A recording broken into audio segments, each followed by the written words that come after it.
Jim Shockey was on the podcast a while back, and he was telling a story about how they had actually hired him to go to Africa to hunt crocodiles because there were so many crocodiles that were taking people in this village, and they would set up stakes in the water so that the crocodiles couldn't go through the stakes to get to them, but they figured a way around the stakes. And this woman, while he was there, was washing clothes, and she got jacked. Wow. Yeah, he said everyone there was like missing a hand, bite taken out of your leg. He said it was just an epidemic. And that's like their everyday life. It's nuts, isn't it? These are big, 18-foot, 19-foot crocs. Like just shared to nothing. Everyone's food. Yeah. Just giant African crocodiles, which are just the most terrifying animal in the world to me. Yeah. Because they could lay there underwater and you don't even know they're there. And they jump up and get you. Yeah. And they're so fast. Did you ever see the video that I done in Northern Territory? And is it online? It's online. How would Jamie find it? Oh, I think I pinned it to my Instagram, and I sort of talk people through it. Like after, obviously, I'm not talking when I'm walking up there. So I'm going up there, and there's like all these like little water holes as it's drying up, and there's all these pigs laying on like 2 or 3 water holes that way, and no pigs laying on a water hole this way. So I'm like, oh, that's a bit sus already. And then I just seen it, dude. I could just see its eyes above the water and the back of its tail. Oh, this is it. So there's a small water hole. Yeah. Jav's right there on the bank, you can see a big saltwater crocodile. You can see his snout and his eyes closest to the bank, and then you can see like the ridge of the front of his tail. Oh, God. In the water. I actually watched him come from the centre of that billabong there, right to the edge, when he noticed the line that I was taking to the edge of the water. Watch this thing sink away. But yeah, you can see he's properly hunting me here. You'll see his eyes and snout just disappear under that dirty water. Look how slow he drops away. And he's doing that to try to get you. And you're walking close to this motherfucker. Yeah, look at his tail prime. See the water? To just lunge forward and have a crack at me. So he's ready to go. How far away are you from here? Away from the coast. 10 meters, maybe. Why? Oh my God! Look at it. It's getting ready. Look at its tail. He just. I know they're called a saltwater crocodile, but they should be called an all-water crocodile because they live in all water. Yeah, and I just threw that stick at him just to let him know that I know you're there, and a little bit of a fuck you too. But Jesus Christ, those things are terrifying. Grabbing you and dragging you into that water and then twisting and tearing your limbs off. Oh. Out in the middle of nowhere. Oh. Horrible death. Bro. You could take him, Joe. You could take him. All that. I would take him from a distance with a 300 Win Mag. Oh, they're so prehistoric, eh? Fuck those things. But like, so that croc's probably never seen a person before. Probably. And there's nothing else getting around there that's walking upright like a human. But I was still food. I was still on the menu. Everything's on the menu.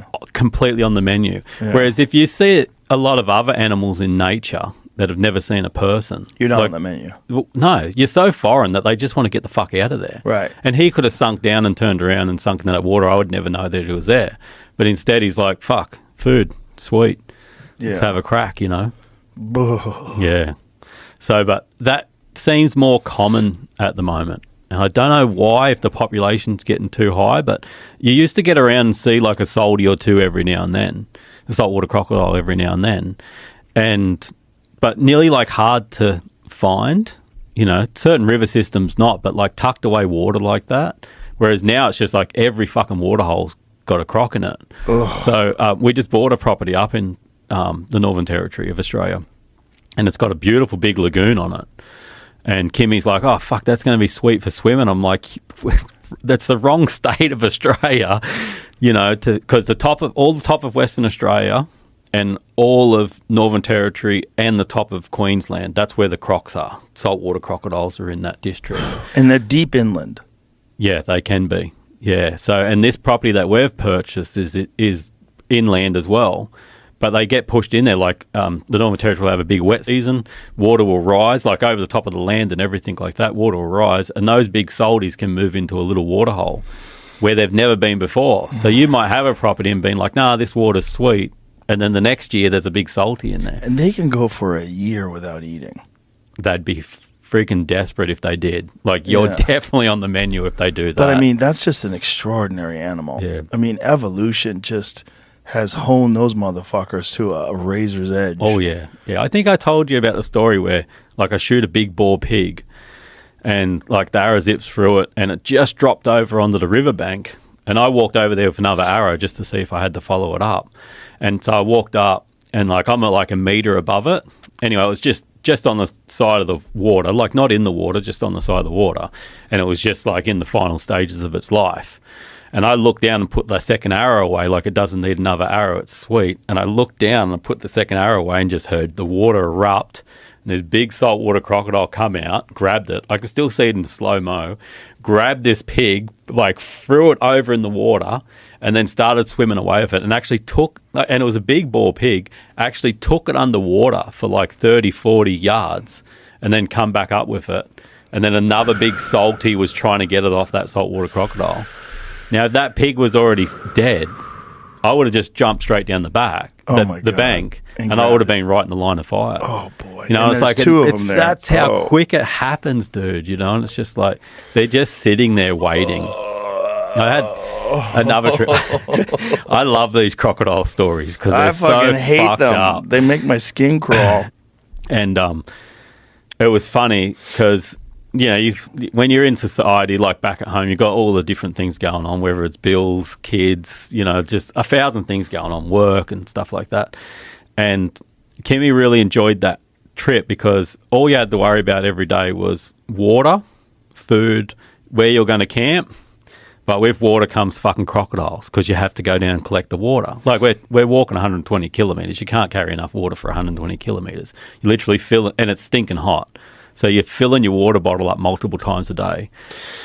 And I'm like, you stay back here and I'll race down, watch the bank where I fill the water up at. And because you're looking over this water hole, like even with binoculars, glass in it, you can't see a croc anywhere. Like during the daylight, like you can't see a croc anywhere. And I go down, and I'm fast, like I don't muck around down there. You go down, you scoop up the water, and it's dirty water, you can't drink it. Then you take it back up the bank, away from the crocs, and you filter it up there from one water bottle to another. So anyway, I race down there, I scoop up the water, I'm halfway back up the bank, like way away from the water though, and Kim's like, look behind you. And I turn around behind me and big saltwater crocodile eyes come up straight behind me. Like, that's how quick they are. I went down, scooped the water, got away from there, right where I filled up the water, croc eyes come straight up. Because they had sensed movement. They're just onto it. They're probably looking at you the whole time, you know, but you just can't see them. Fuck that. And then, but at nighttime, like, you'd shine a torch around and it's just like red eyes everywhere. So during the day, there's like, you can't see a croc, and then you shine a torch in a water hole at night and there's just eyes everywhere. Do you feel safe in a tent? Yeah, because they'll only come so far at the bank.